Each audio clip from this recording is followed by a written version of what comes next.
こんにちは。建築写真家の田岡信樹です。日頃はですね YouTube チャンネルタオカメラをご視聴いただきありがとうございます。ですね、このタオカメラでは、建築のことや写真のこと、それからカメラのことなど、いろいろなことをね、取り上げて、投稿していきますので、ぜひね、興味のある方はチャンネル登録してご覧いただきたいなと思います。では今日の本題に入りたいと思います。で、今日はですね、こちら見えてますか？ニコン Z6 というねカメラになります。でレンズはですね、Z2470 の F4S というレンズがついてますが、一応ね別ボディとレンズは別々で、買ってまして、それの、レンズキットではないんですが、なぜ僕がねこの Z6 を所有しているか、これはですね、仕事で建築写真を撮るというよりも、気軽に使えるスナップ写真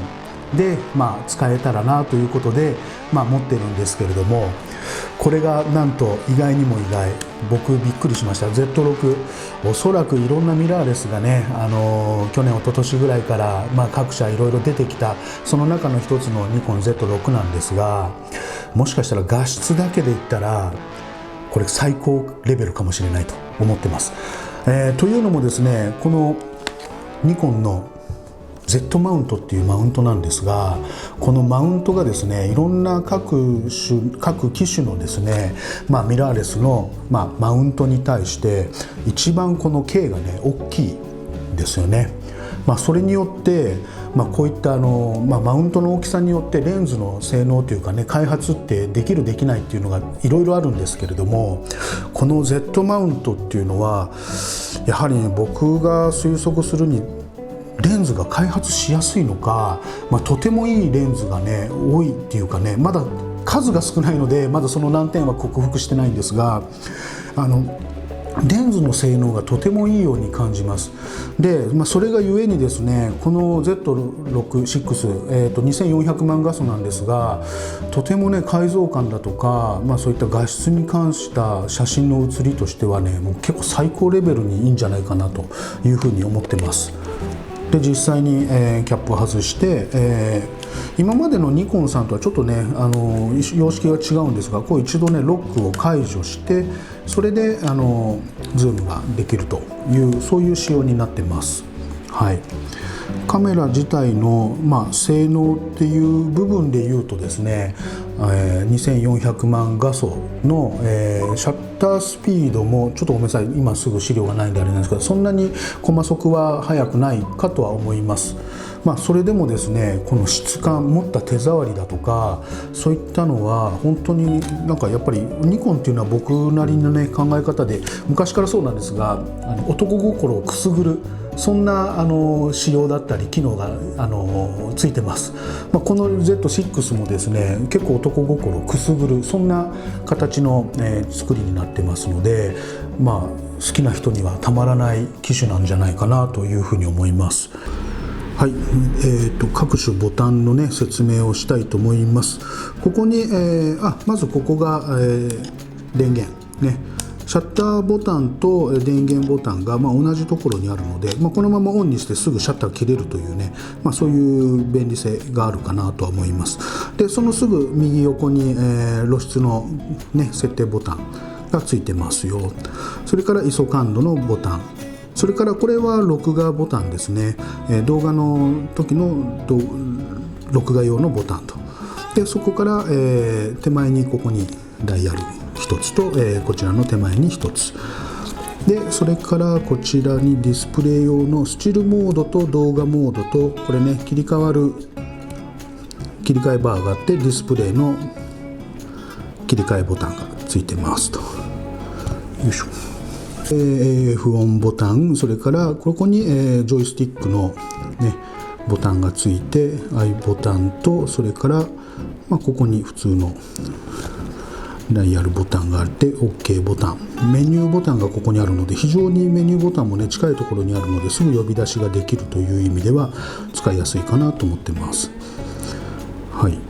で、再生時の、拡大縮小、それから、これレディーズモードですね。シングルなのか、それとも電車モードなのかというね切り替えのレディースモードがここについていますと。であとはここに再生ボタンと、これからゴミ箱ボタン、さらにこの上上部見ていただくとちゃんと液晶のね、表示があります。それからここに、ダイヤル MA、 それからシャッタースピード優先プログラムオート、オートモードというふうにこれダイヤルがついているということですね。はい、非常に、ボタンもなんか男心をくすぐるそんな仕様になってるんじゃないかなと思います。あとこちらの横にね、こういう、はい、モードがね接続できる端子が、いろいろついてて、これ USB の C タイプになるのかな。それから HDMI がついていて、でこれは多分シャッターのレディース用の専用の端子になるんでしょうか。ちょっとごめんなさい、使ったことないんでわからないですが、であとはヘッドホンとマイク端子がこちらにそれぞれついているということで、動画撮影する上でもですね結構普通に困らないちゃんと仕様になっているので、僕としては、動画を撮る際でも、十分な機能でいいんじゃないかなと思います。はい、よいしょ。あとここがこう離すとねこうなってます。とてもね Z マウント優秀なマウントなんじゃないかなと期待してるんですが、あまりまだね、建築写真に向いたレンズがちょっとまだ出てない 14mm のね広角ズームレンズがあるんですが、 14mm ではちょっと僕がねまだ物足りなくて、できれば 12mm とかね、これまで大きなマウントなんで、もしかしたら僕は 10mm のね、ズームレンズも作れるんじゃないかなというふうに思ってますので、そういったねレンズが出てくればなお、期待高いそんな、ニコンの Z シリーズではないかなというふうに思ってます。はい、とてもかっこいい。ボディとしてもね本当カメラの持ってる所有欲が湧くそんなカメラに仕上がってると思います。はいはい、ですね、このニコン Z6 なんですが、ボディだけの価格はですね、実勢価格でおよそ今22万円前後ぐらいになるかなと思います。中古価格ですと15、6万円ぐらいでもありますので、程度のいいね中古だったらかなりお値打ちで、性能から比べるととても購入しやすい金額に僕はなってるんだと思いますので、ぜひおすすめの1台だというふうに思ってますので、実際に使っていただけたらなと思います。でこのレンズもですね、ボディのレビューなんですがついでのレビューになっちゃうんですけれども、 2470F4S というこのレンズもですね、多分価格的に言うと、新品で買うと10万超えるんですが、中古市場でね結構5、6万で出てたりするんですが、その値段からしたらかなりのクオリティの高い評判のいい僕はレンズだと思います。ニコンの Z のシリーズに対して、この、お手頃価格的なレンズという組み合わせは多分一つのね Z シリーズを導入するきっかけにもなるんじゃないかなと思うぐらい、この優秀なレンズ、多分いろんな掲示板とかのねサイトとかレビューでもねいろいろ出てますが、非常に評価の高いそんなズームレンズになってますので、2470の 2.8 とどっちがいいですかなんてね質問があったぐらいですから、やはりそれなりに迷うね、そんなレンズっていうことは多分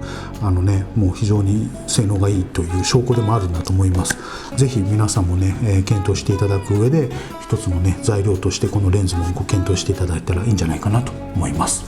はい、ニコンのね Z6 いかがでしたでしょうか。これのね上位機種で Z7 っていうのがね、あります。画素数がね4000万画素を超える、そんな機種になりますので、価格もね、だいぶぐっとね上がってきますけれども、それでもねあとどうでしょう、近々発表されるのかどうか分かりませんが、今度ニコン Z5 とかね、さらにはその上の Z8、Z9 なんていうねことも噂がささやかれてます。どんな機種になるかねまだ全く想像もつきませんが、それでもいろんな情報が出てね、発表されたりなんかしたらまた、これにそのニコン Z シリーズの、レビューもね、していきたいかと思いますので、また一つよろしくお願いします。では今日は以上で終わりたいと思います。